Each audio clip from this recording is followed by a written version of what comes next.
They were worried because King Emeka and Queen Chioma did not have a child. The king's advisors and important people in the kingdom urged him to take another wife to have a baby. But King Emeka loved Queen Chioma too much and refused to share his heart with another.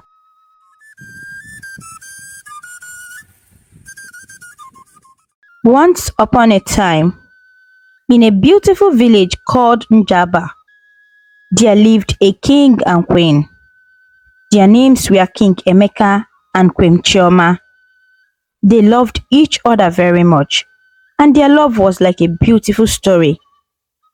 King Emeka always protected his queen and never let anyone say anything bad about her. "I love you, Chioma," King Emeka would often say, his eyes shining with happiness. "You are my everything. I cannot imagine a life without you." Queen Chioma would smile and blush. "I love you too, my king," she would reply.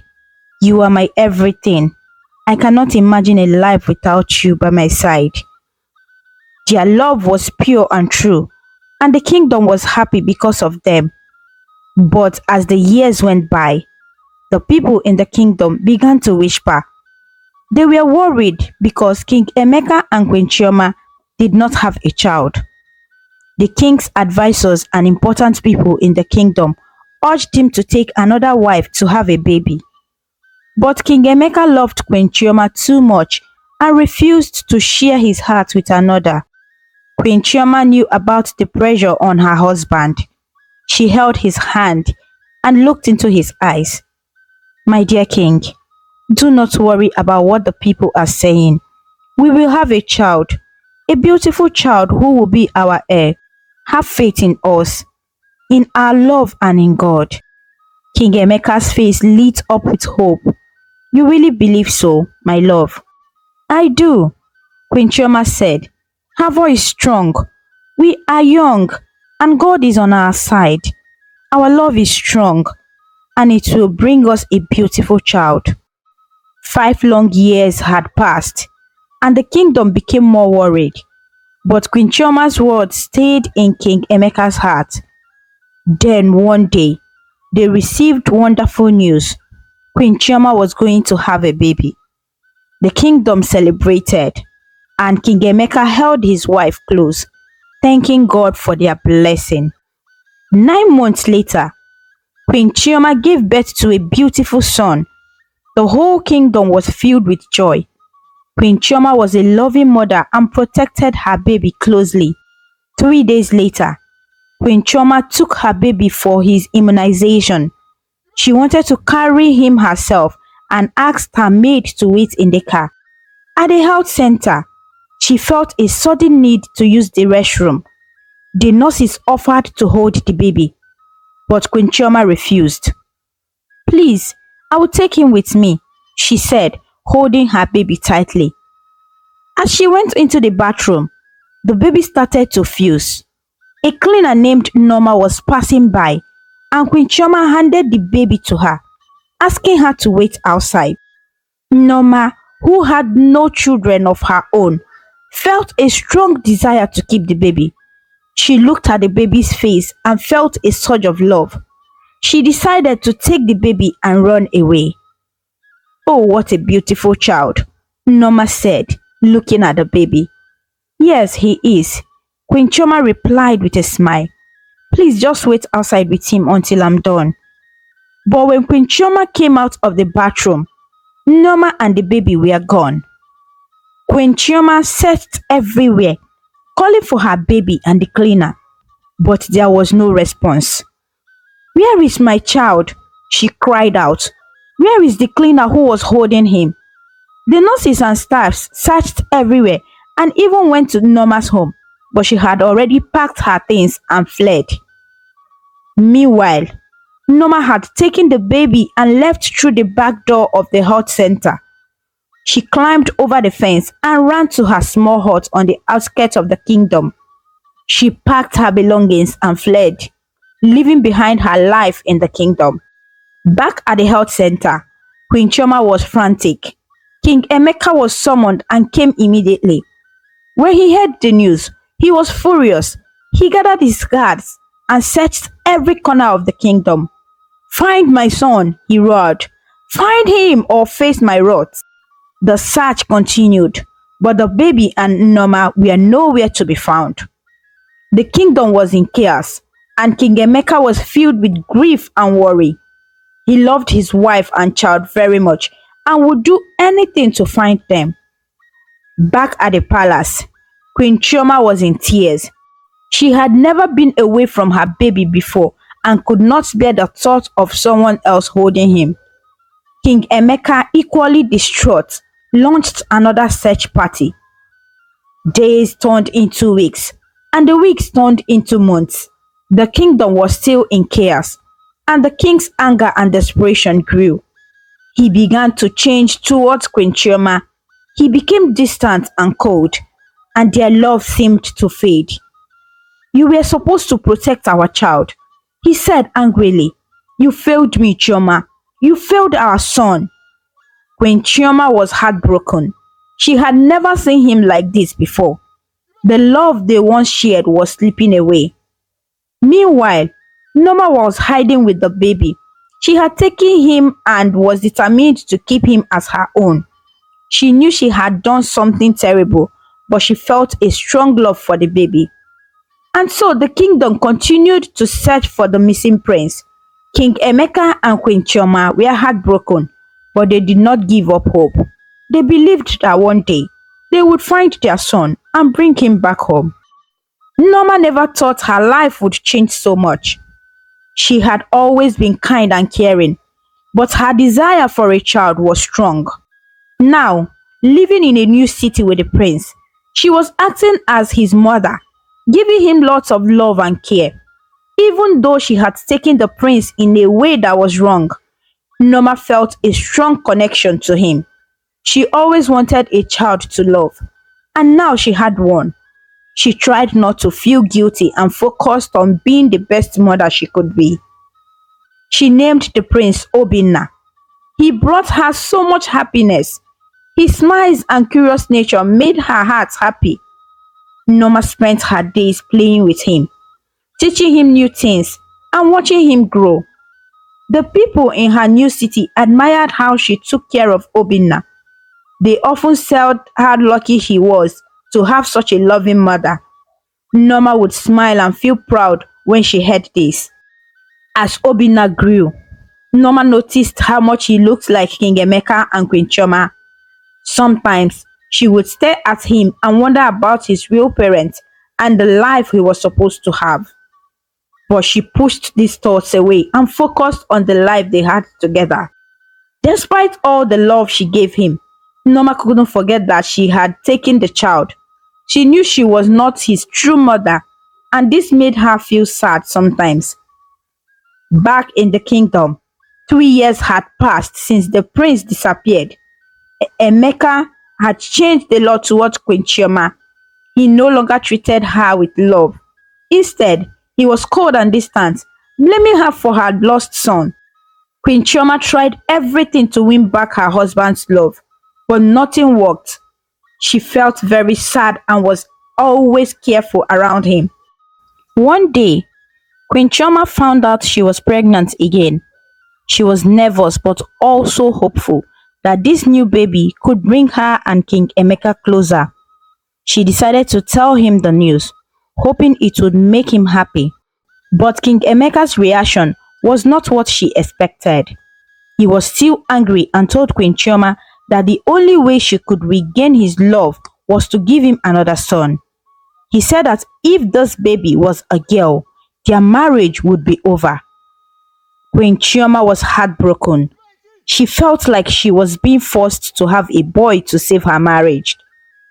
She went for an ultrasound to find out the baby's gender, hoping it would be a baby boy.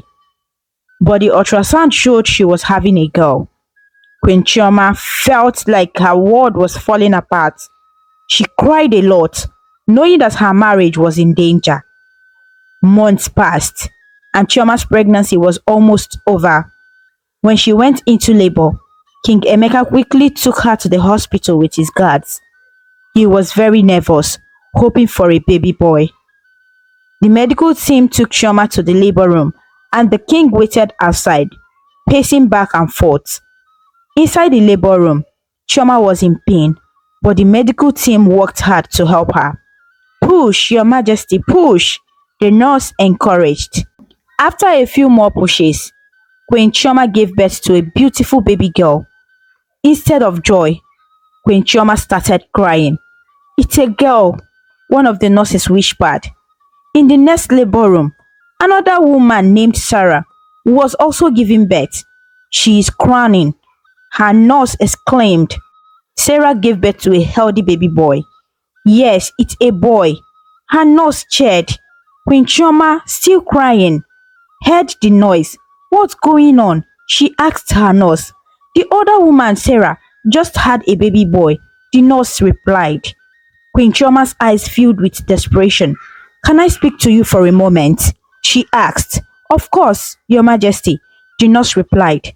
I'll give you a lot of money if you switch the babies. Queen Chioma whispered urgently. The nurse looked surprised but tempted. I will need to check with my colleague, she said. The queen nodded, her eyes bleeding. A few minutes later, the nurse returned with her colleagues. We will do it, they said together. Without hesitation, they switched the babies.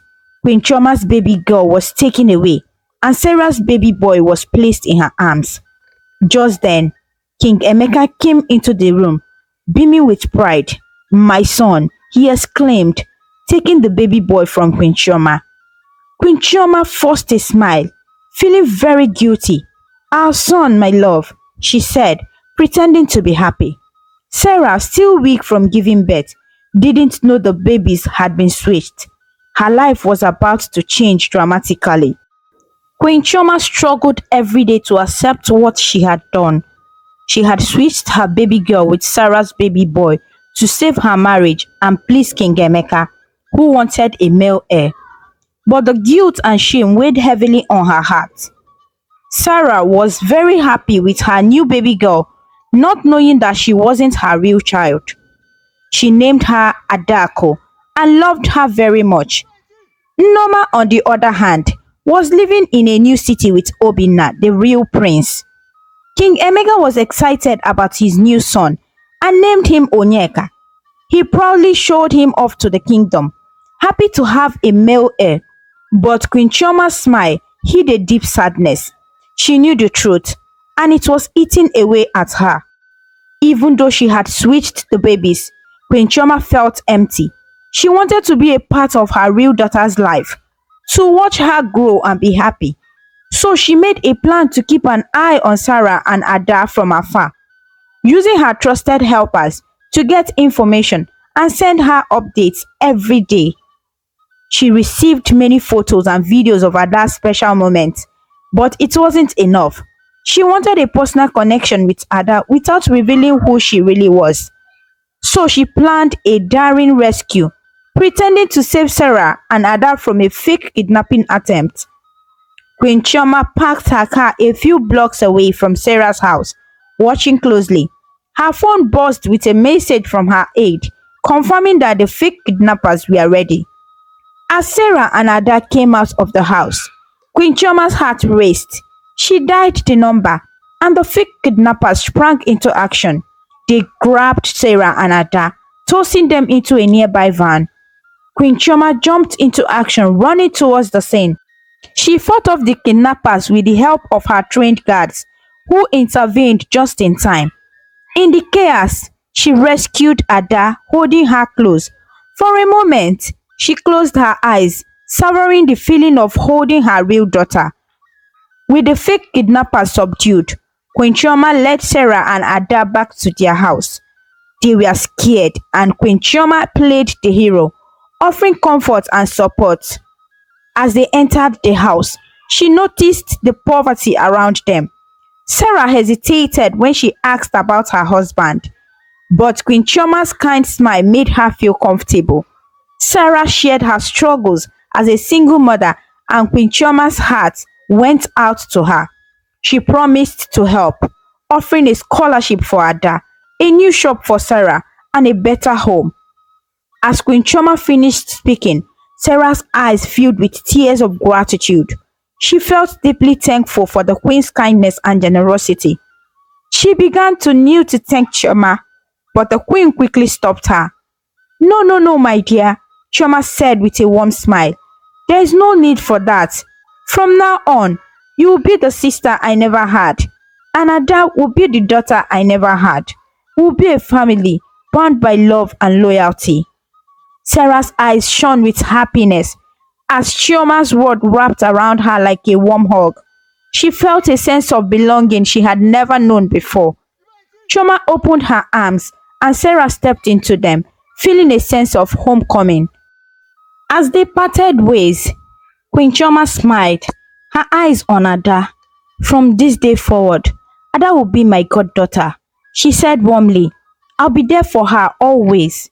Queen Chioma returned home, her heart full of joy and her mind racing with the success of her plan. Now, my dear daughter will soon be mine, she thought, a sly smile spreading across her face. I will shower Sarah and Ada with affection, and Ada will naturally prefer me over Sarah. She won't even realize when she is moved in to stay with her godmother, her real mother. Her smile grew wider as she imagined the future. I will have my daughter, my husband's love, and my place as queen.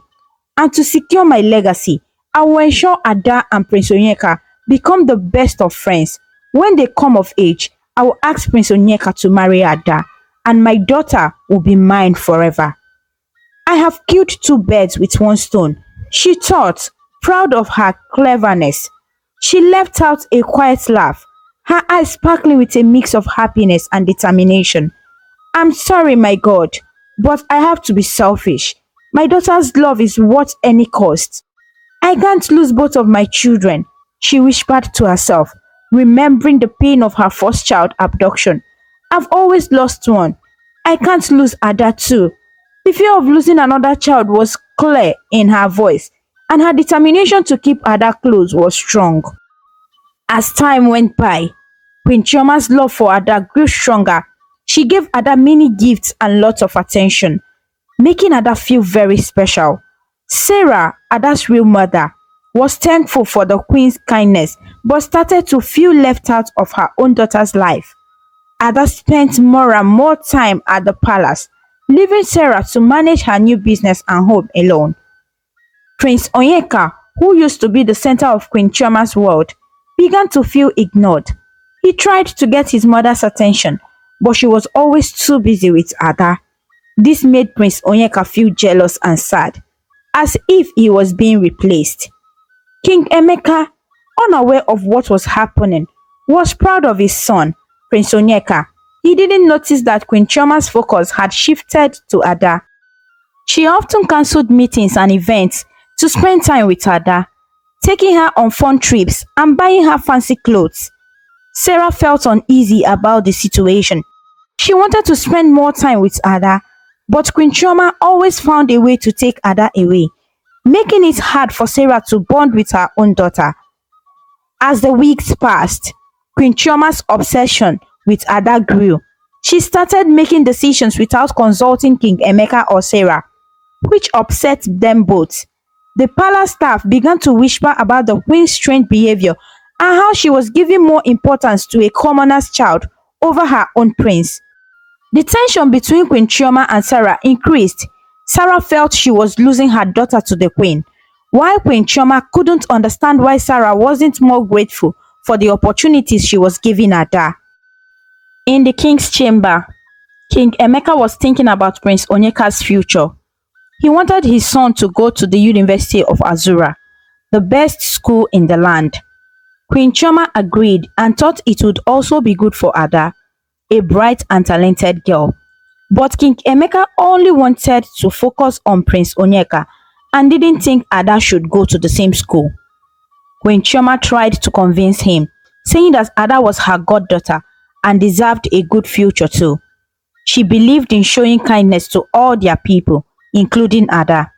Finally, King Emeka softened.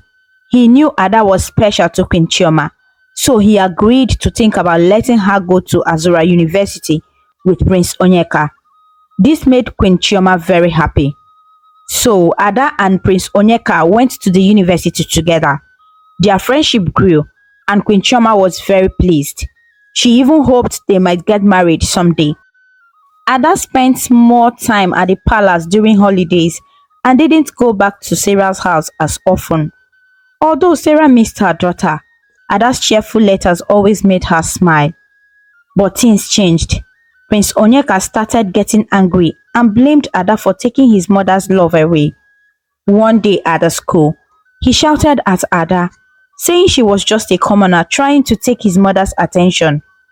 A crowd gathered as they argued. Ada felt very hurt by Prince Onyeka's words.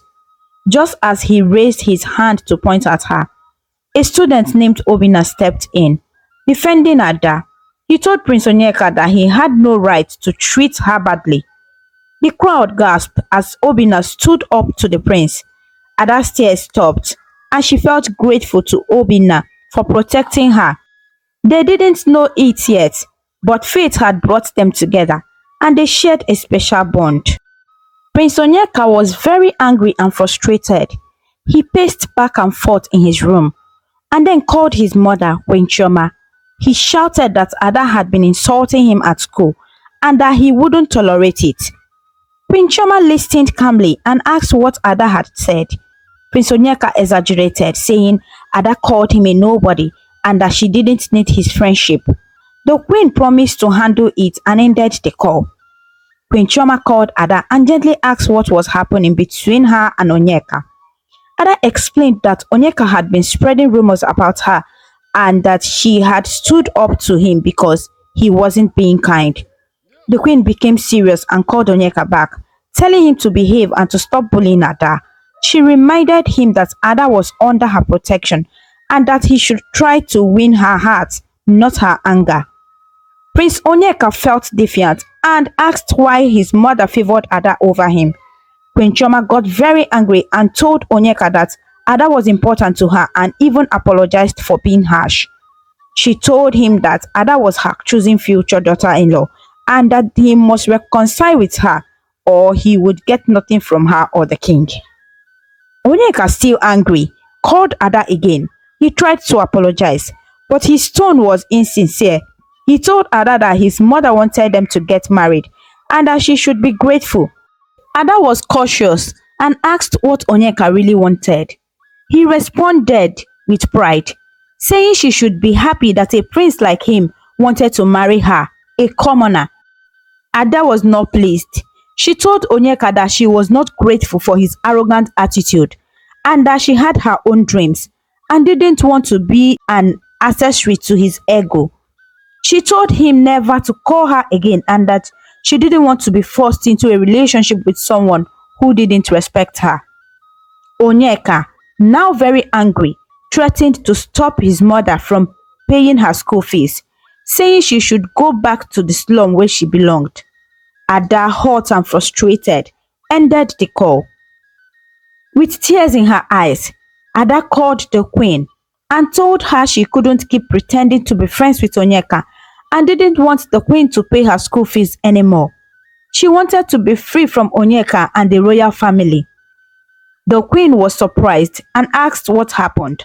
Ada explained that Onyeka was cruel and manipulative and that she wanted to build her own future without being controlled.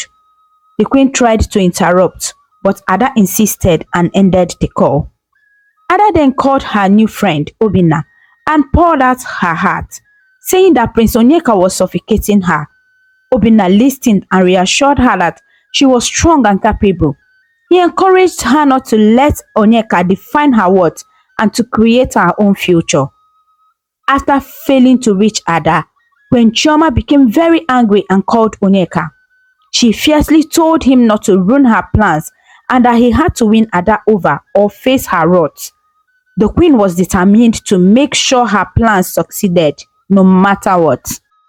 Queen Chioma had been trying to call Ada for a whole month, but Ada never answered. Frustrated and worried, Queen Chioma reached out to Sarah. When she asked about Ada, Sarah's response was cryptic. Ada is more like your daughter than mine. She's at school. Determined to reconnect with Ada, Queen Choma decided to visit her at school. When she arrived, she found out that Ada wasn't in her hostel. She asked some of Ada's classmates, who directed her to a secluded walkway where Ada often studied with a boy named Obinna. As the queen approached the walkway, she saw Ada and Obinna laughing and talking happily. Jealousy and insecurity filled her heart. Ada has moved on to another boy, she thought. The queen, still watching from a distance, pulled out her phone and dialed Onyeka's number. Onyeka, I need you to come to the campus immediately, she said urgently. Onyeka sounded surprised. Mom, you are on campus? Yes, don't ask any more questions. Follow the description I'll be giving you. The queen interrupted. Come to the walkway near the old oak tree. It's surrounded by trees and has a bench at the end. That's where I am. Come quickly and don't take long, she instructed. I'm on my way. I'm close by, Onyeka replied. Obinna noticed a stray strand of hair on Ada's face and gently tried to remove it. At that moment, the queen stepped forward, her voice booming. Young man, stop that, she shouted, her voice echoing through the walkway. How dare you touch her face? She's my future daughter-in-law, and you will not lay hands on her. Obinna was shocked by the queen's outburst. Ada quickly ran to hug her godmother. Mom, how are you? She asked, trying to calm the situation. The queen hugged her back, but soon began shouting. Why haven't you been answering my calls? Why are you making me worry? Feeling awkward, Obinna jumped into the conversation. Good day, ma'am, he said to the queen. Ada, is she your mother? Ada replied, yes, my godmother. The queen quickly told Ada to answer her questions. Just then, Prince Onyeka appeared and greeted his mother. After a brief conversation between the queen and her son, the queen asked Ada to explain herself.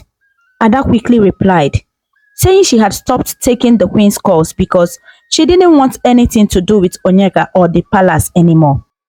Onyeka responded sarcastically, who even want to have anything to do with a pest like you? Queen Choma interrupted him. Be quiet, she commanded. She turned to Ada. I'm sorry about what happened, but I see you as my child, and I want you around. That is why I want you and Onyeka to get along. Ada replied, I understand, Mom, but I can't. I'm sorry. She grabbed Obinna's arm and tried to leave, but the queen asked her to stop. Are you working out on me because of this boy? She asked sternly. She turned to Obinna and warned him, stay away from Ada. If I see you close to her again, you won't like what I will do to you and your entire family. Before Obinna could respond, the queen cut him off. Ada turned to the queen and said, Obinna and I are just friends. Besides, I don't want anything to do with Onyeka. I'm sorry, Mom. With that, she ran off towards Obinna, leaving the queen and Onyeka behind. The queen's face turned red with anger as she watched Ada run off with Obinna. She turned to Onyeka, her eyes with blazing fury. This is all your fault, she spat. You and your careless words. Now she's gone, and I fear she may never come back.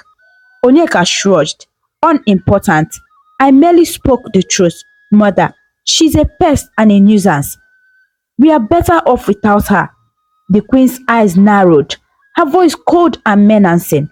You will regret those words, Onyeka. Mark my words. Months passed, and Ada's behavior showed no signs of improving. Queen Chioma, convinced that Ada's closeness to Obinna was the root of the problem, decided to take drastic measures. She hired spies to gather information on Obinna, determined to find his weakness. The spies reported back that Obinna had financial struggles. They discovered that he was the son of a single mother living in a northern state and had been jobless since graduating. The queen believed that offering him a large sum of money would persuade him to stay away from Ada. With this information, the queen and his guards traveled to Obinna's state, arriving late at night.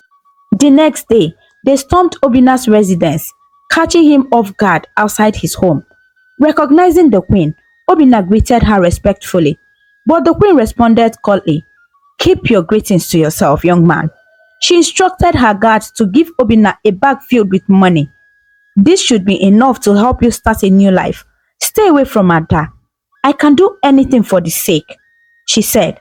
Obinna, unwavering, replied, Ma'am, please take your money and leave.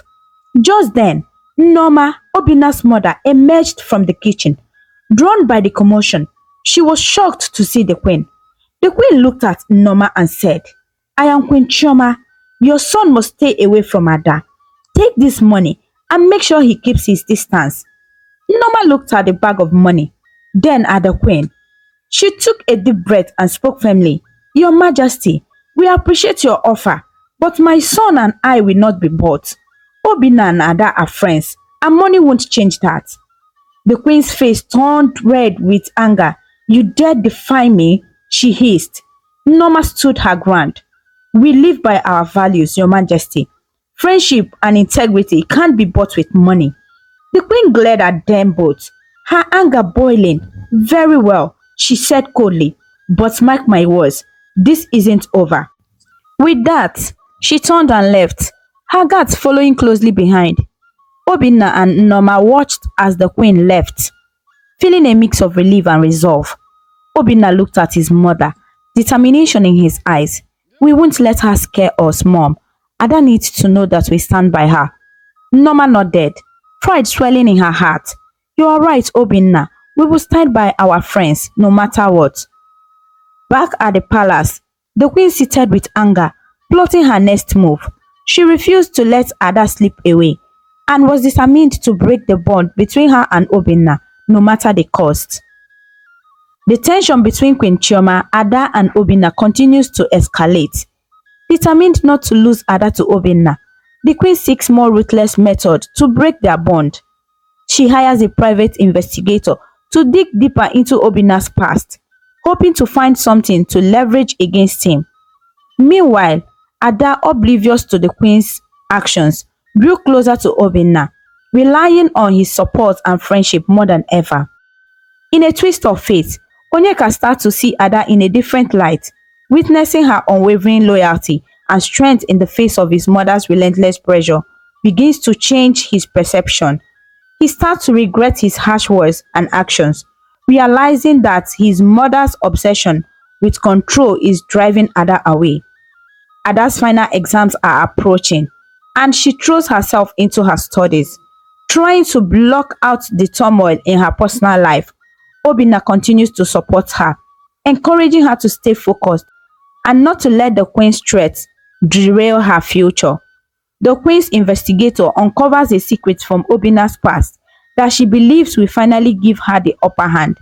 She plans to use this information to blackmail him into leaving Ada. As she prepares to execute her plan, the queen is unaware that her actions are pushing Onyeka further away and solidifying the bond between Ada and Obinna. Queen Chioma had been visiting Obinna again, determined to execute her plan. Since her last visit to Norma's house, something about Norma had bothered her, but she kept brushing it away. Losing Ada was what occupied her mind. When Queen Chioma arrived at Obinna's house, Norma's eyes widened. She recognized the woman standing before her. This was Queen Chioma, the queen whose son she had stolen all these years ago. Her heart raced with fear, and her mind reeled with the implications. Queen Chioma noticed that Norma's face looked familiar, but she couldn't quite place her. She tried to remember, her mind flashing back to the day she had handed her son to a cleaner in the health center. Seeing the look on the queen's face, Norma tried to run, but her legs felt heavy and her body trembled with guilt. She knew she couldn't escape the queen's wrath. Stop right there, woman, Queen Chioma commanded. Norma's eyes dropped and her body shook uncontrollably. She knew she was caught. The queen's grip on Norma's shirt tightened as she glared at her with a mix of anger and betrayal. You are the cleaner who stole my son from me all those years ago in the health center, she accused. Norma struggled to free herself, her eyes wide with fear. Leave me alone. I don't know what you are talking about, she cried out, but the queen's grip only tightened. The queen's guard moved in, their faces stern. My queen, we can call the police if you like, one of them suggested, eyeing Norma with suspicion. The mention of the police seemed to snap Norma back to reality. She knew she couldn't escape the truth any longer. Okay, okay, I will let you know everything. Please let me tell you everything, she stammered, her eyes darting to Obinna, who was watching the scene unfold with disbelief. The queen's eyes narrowed. You would better start talking. Better start talking right away. I'm fast about it. Where is my son? Norma's eyes dropped and her voice was low. I'm sorry, Your Majesty. I was desperate, lonely, and childless. When you handed me the prince, I became greedy and couldn't bear the thought of giving him up. I know I've caused you so much pain, but please forgive me. The queen's expression turned icy cold. Forgive you? You expect me to forgive you after what you've done? You destroyed my marriage, my family, and my life. Where is my son? Norma's eyes rose and her gaze locked onto Obina. That's your son, Your Majesty, she said, her voice trembling. Obina is your son. The queen's eyes widened in shock as she stared at Obina. Queen Chioma's hand released its grip on Norma's shirt and she turned to Obinna, her eyes overflowing with tears. She reached out to trembling hands and held his cheek, her voice barely above a whisper. My son. She quickly hugged him, her arms wrapping tightly around his body. Obinna stood like a statue, trying to process what was happening. What is going on here? Obinna asked, his voice laced with confusion and disbelief. Norma's eyes dropped and her voice was barely audible. My son, I'm sorry. The queen is your real mother. I stole you from her years ago in the health center. Obina's eyes widened in shock. I don't believe it, she said, his voice shaking. This seems like a dream. You're lying, Mom. You have to be. The queen's grip on Obina tightened, her eyes pleading with him to believe her. It's the truth, my son. I'm your real mother.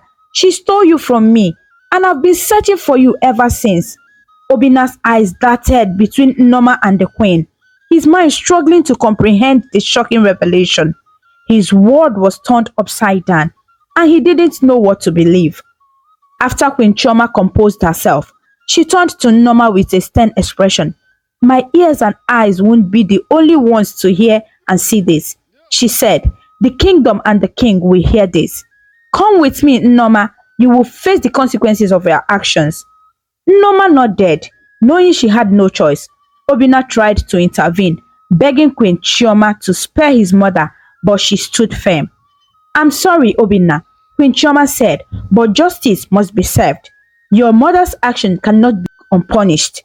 Obina reluctantly joined his mother and the queen in the car, her heart heavy with worry. As they journeyed to the east, he couldn't help but think about the fate that awaited him and his mother, Norma. The next day, they arrived at the kingdom. Norma was taken aback by the familiar surroundings.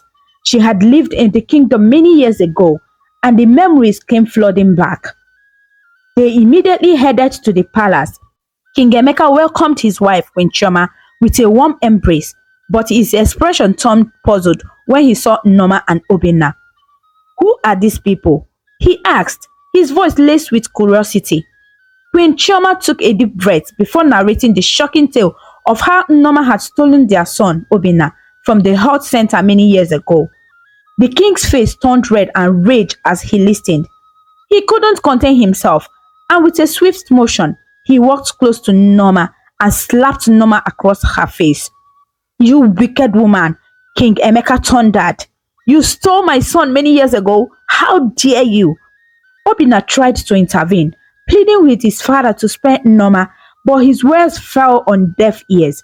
The king called the police to arrest Norma, and Obinna was left feeling helpless and torn between his loyalty to his mother and his newfound real parents.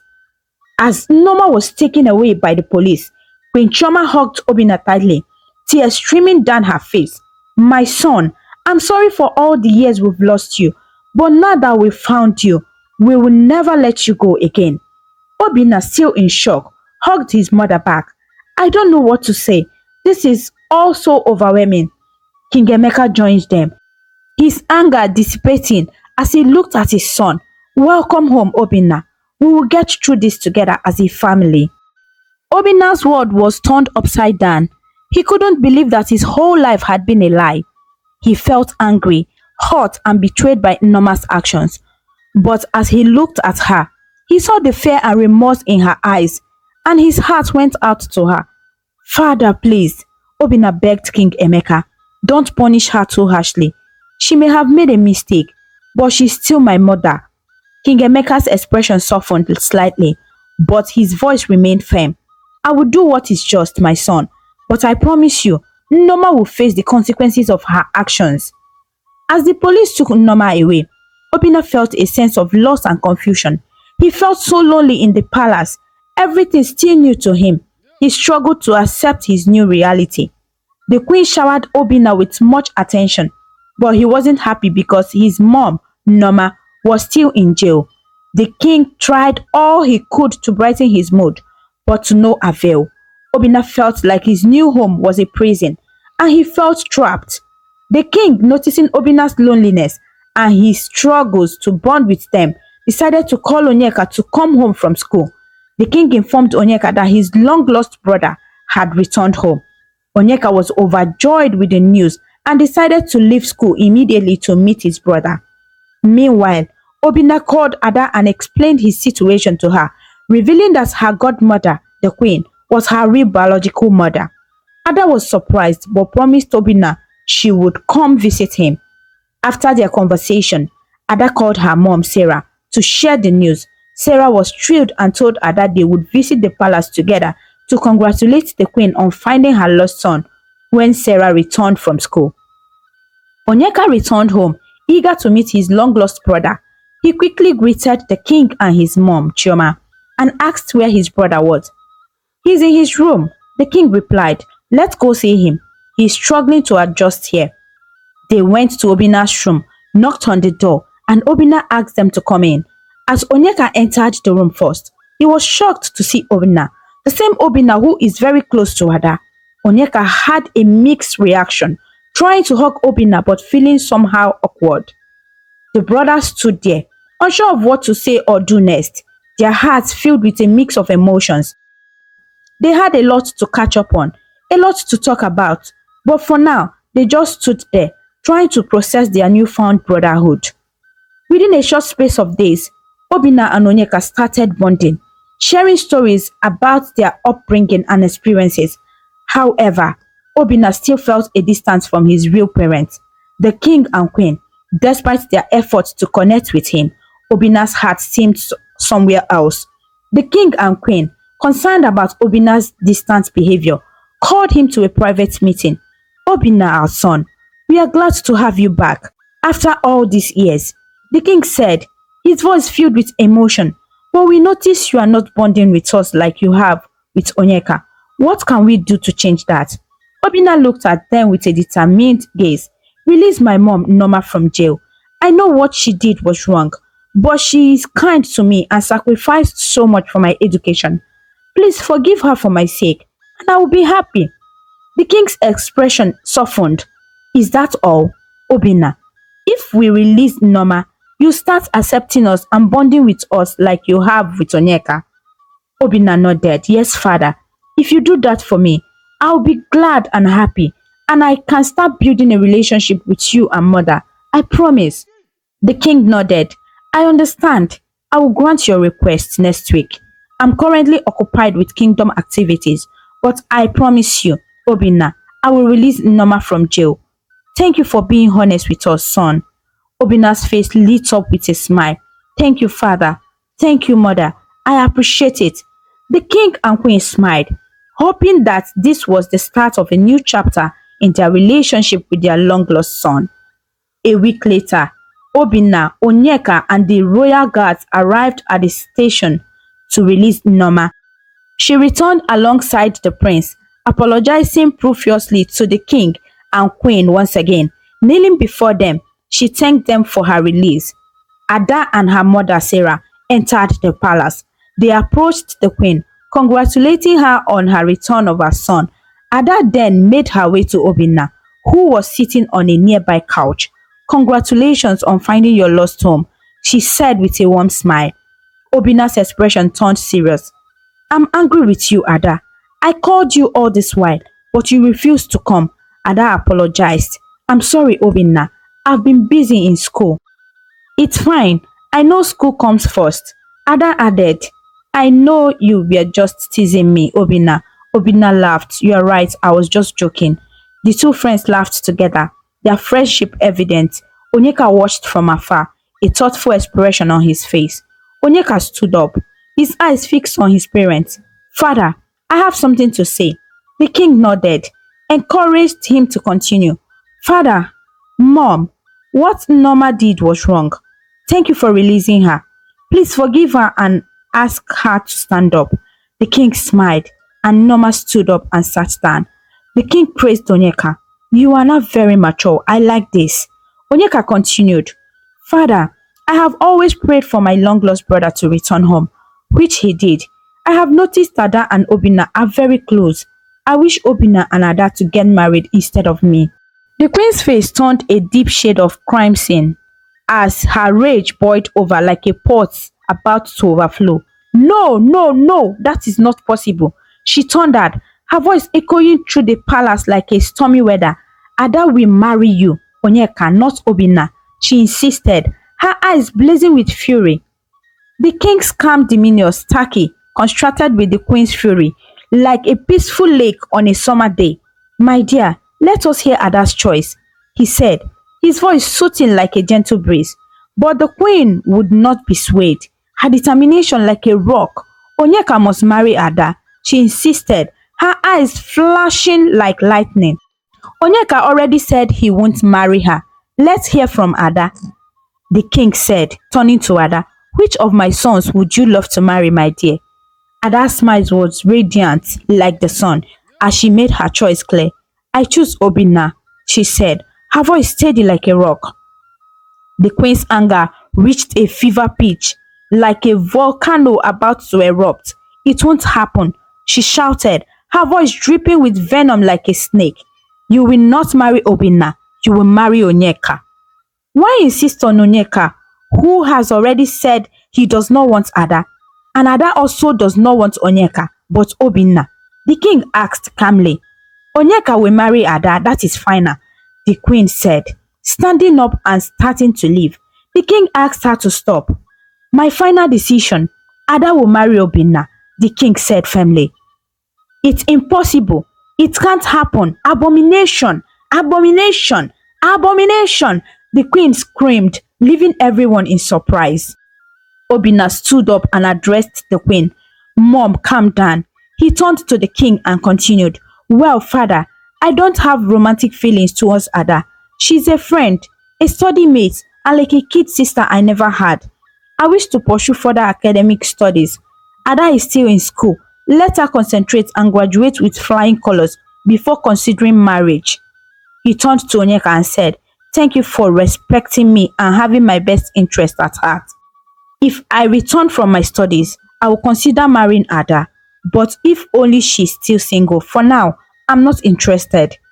The queen's heart felt at peace, hiding her true motives.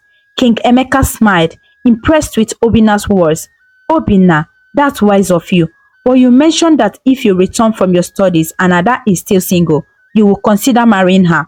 I want to bless your future union as husband and wife. He asked Ada and Obinna to kneel down. And as they did, he raised his hands to pray for their future together. But Queen Chioma suddenly shouted, stop it! It can't happen! It's an abomination! The king asked, confused, why do you call it an abomination, Chioma? Onyeka asked, Mom, what's gotten over you? Sarah added, my queen, you should be happy one of your sons will marry Ada, whom you have always loved.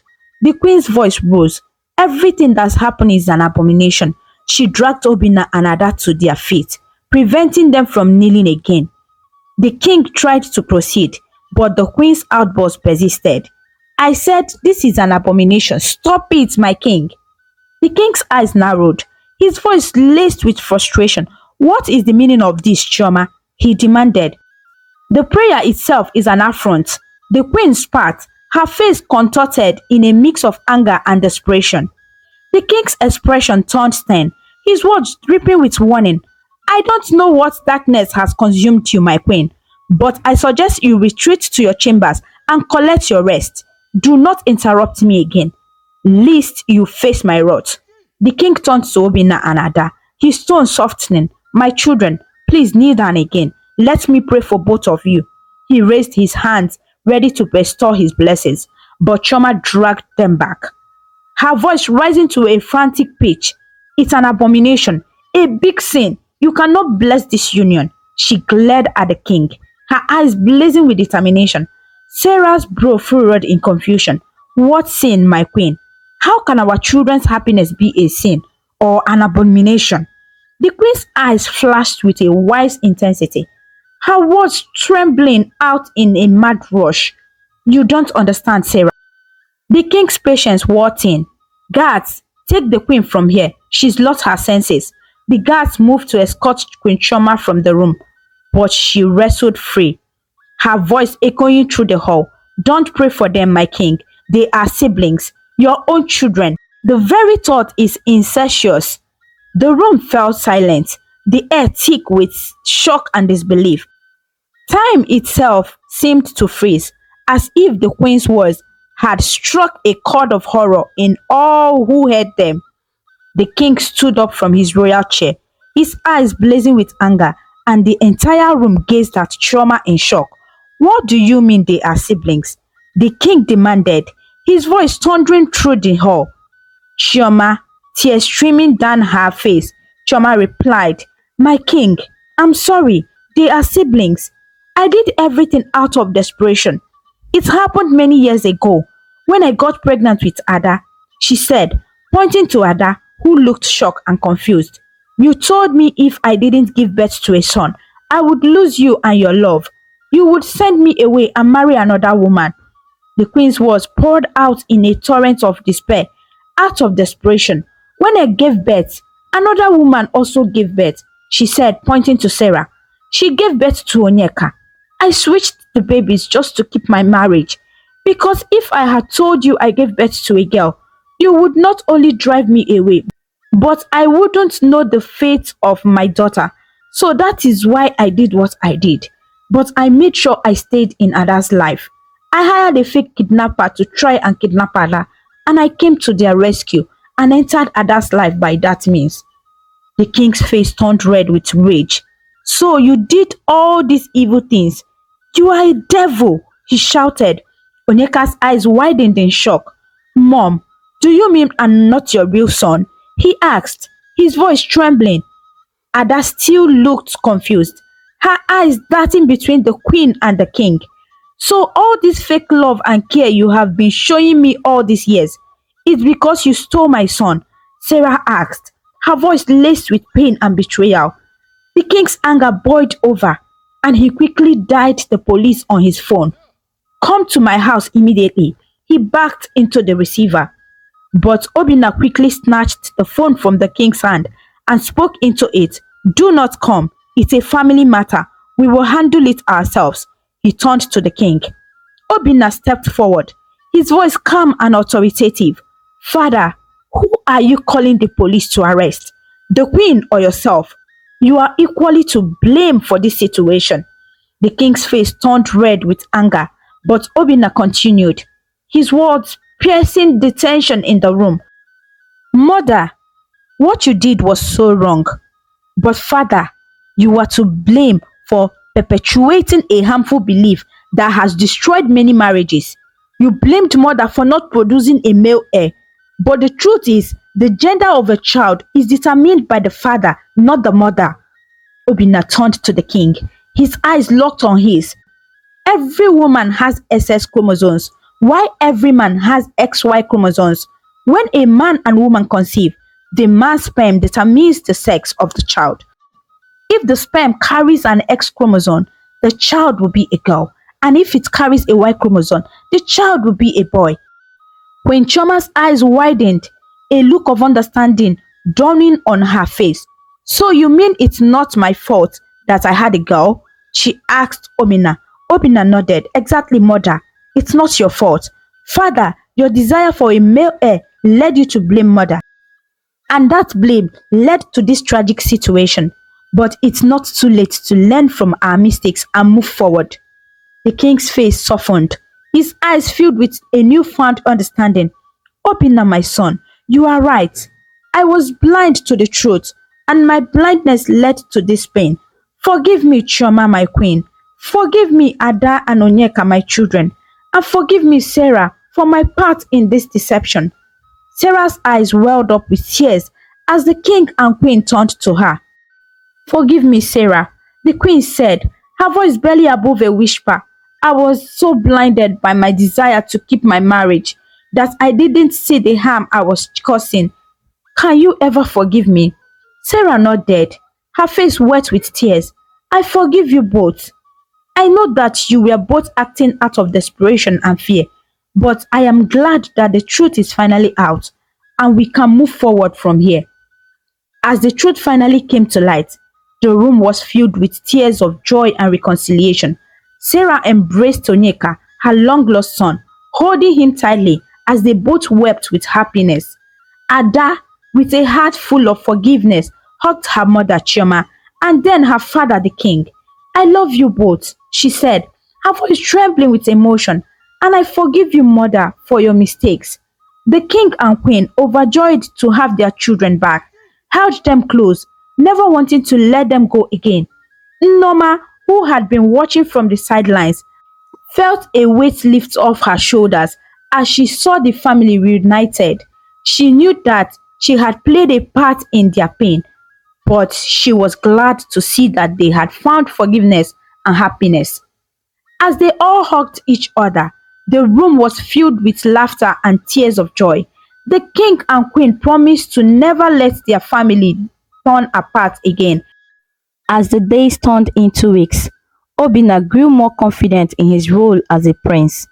He spent time with the king, learning about leadership and the responsibilities that came with it. King Emeka was proud of his son and enjoyed teaching him the ways of the kingdom. Queen Chioma also spent a lot of time with Obinna. She shared stories about their family history and the traditions that were important to them. Obinna loved listening to these stories and felt a deep connection to his heritage. One day, Queen Chioma said to Obinna, my son, you are destined for great things. You have a kind heart and a strong spirit. I know you will make a wonderful king someday. Obinna felt a warmth in his heart. Thank you, Mom. I will do my best to make you and Father proud. Meanwhile, Ada was excelling in her studies and making new friends in the palace. She enjoyed her lessons and was eager to learn everything she could about the kingdom. She and Obinna often shared their experiences and supported each other through the change they were facing. One evening, as the family gathered for dinner, King Emeka raised his glass and said, to our family, we have faced many challenges, but we have come through them stronger and more united. Let us always remember the importance of love, forgiveness, and togetherness. The family clinked their glasses and smiled at each other, feeling a sense of hope and happiness. As time went on, Obinna continued to visit Norma. He wanted to make sure she knew that she still cared for her, despite everything that had happened. During one of the visits, Norma said to him, Obinna, I am so proud of the person you have become. You are wise, kind, and compassionate. Your parents must be very proud of you too. Obinna smiled. Thank you, Mom. I want to make sure that everyone I care about is happy. That includes you. Norma's eyes filled with tears. You have a big heart, my son. I am so grateful to have had the chance to be your mother, even if it was only for a short time. Obinna hugged her tightly. You will always be part of my life, Mom, and I will always love you. Back at the palace, Obinna and Ada continued to grow and learn. They made new memories and strengthened their bond as siblings. Queen Chioma and King Emeka were always there to guide and support them, ensuring they felt loved and valued. The family faced many challenges, but they overcame them with love and understanding. They learned that forgiveness and unity were the keys to healing and happiness. As they stood together in the palace garden, looking out at their beautiful kingdom, Obinna said, "We have come a long way, but this is just the beginning. Our future is bright, and we will face it together as a family." The king, queen, Ada and Obinna smiled at each other, knowing that they were ready to take on whatever came their way.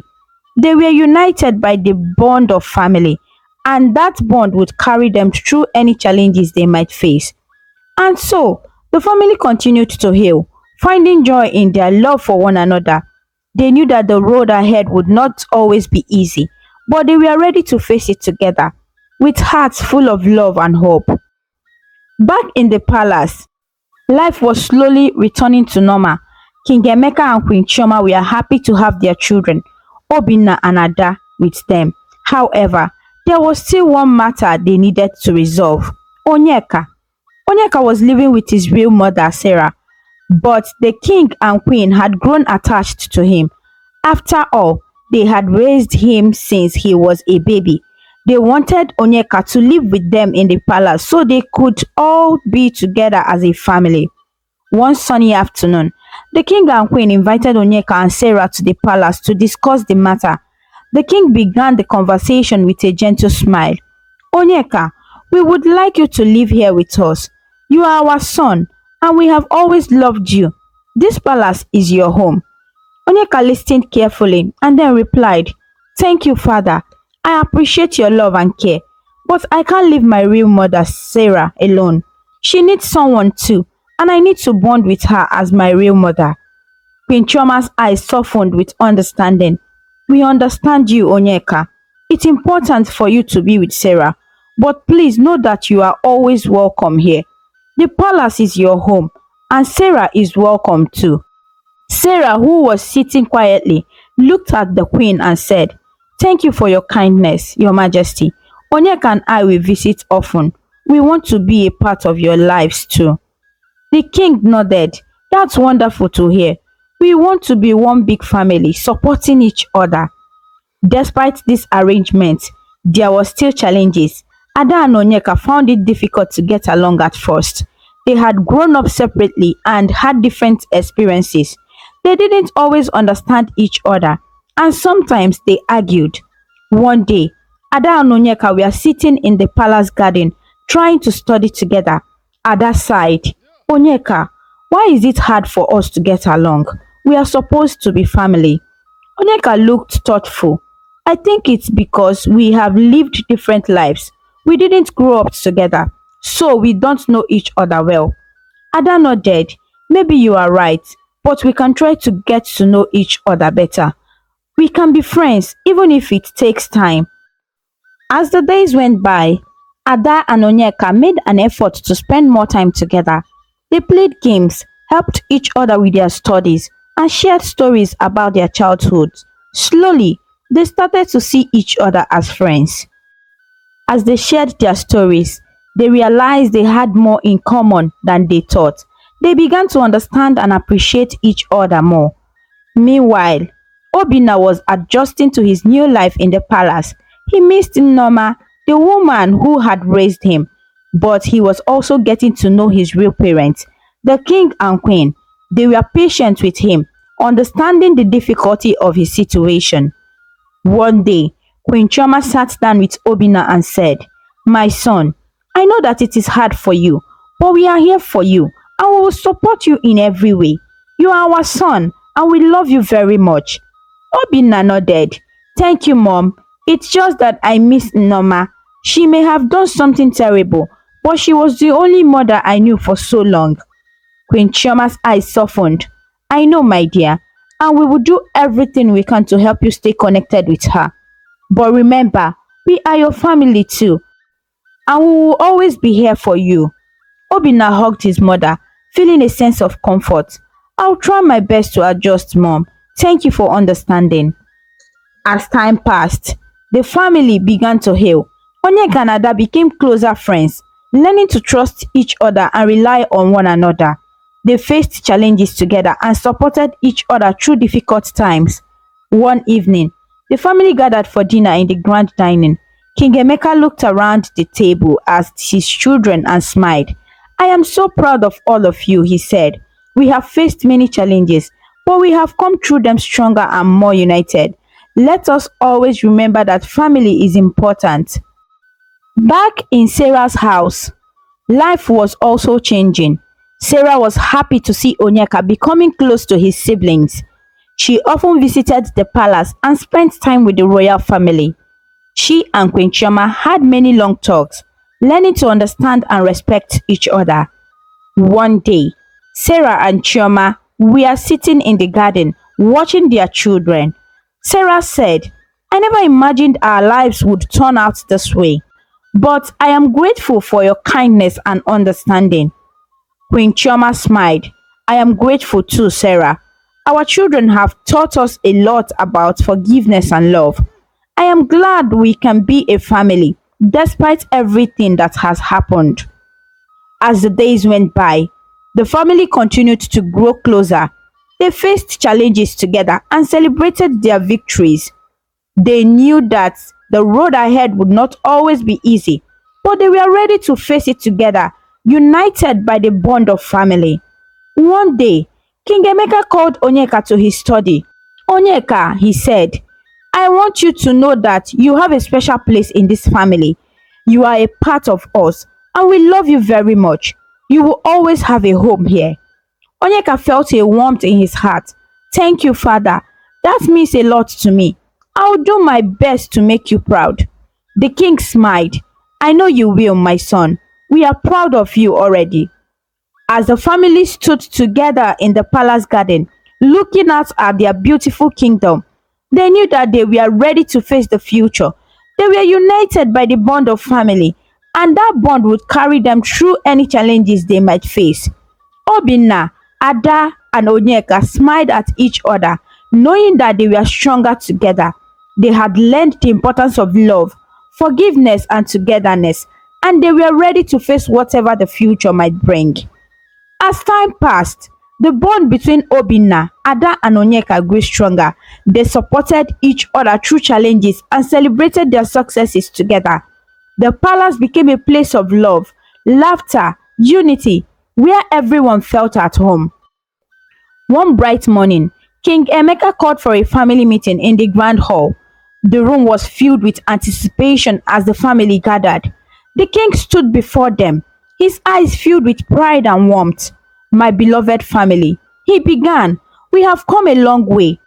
We have faced many challenges, but we have overcome them together. Today, I want to celebrate our journey and the love that binds us. He looked at Obinna, Ada, and Onyeka. You three have shown incredible strength and resilience. You have learned to support each other and have grown into remarkable individuals. I am proud of each of you. Queen Chioma stepped forward, her eyes shining with tears of joy. We have learned the importance of forgiveness and understanding. Our family is stronger because of the love we share.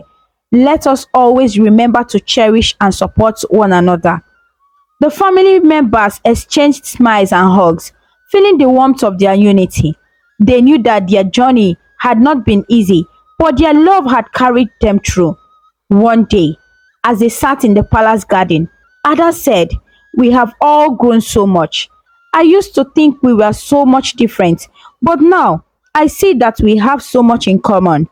Onyeka nodded. I'm glad we have become friends.